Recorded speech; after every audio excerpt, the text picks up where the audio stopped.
Кейде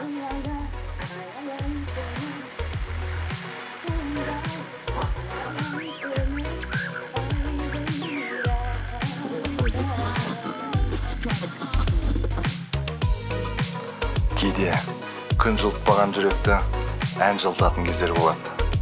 Себебі әнде де өмір бар, махаббат бар. Ол мезгілдер мен кезеңдерден тұрады. Алғашқысы есінде естелік болып қалған ескі күннің ерекше сәттері. Ессіз ғашық болған күлкісіз күндер мен ұйқысыз түндер.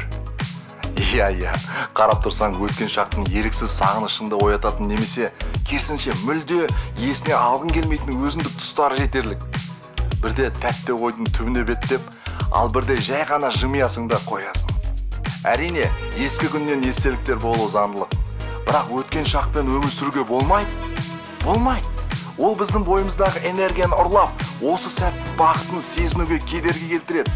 Сол үшін ескі күннің есігін уақытында жаба білгеніміз дұрыс.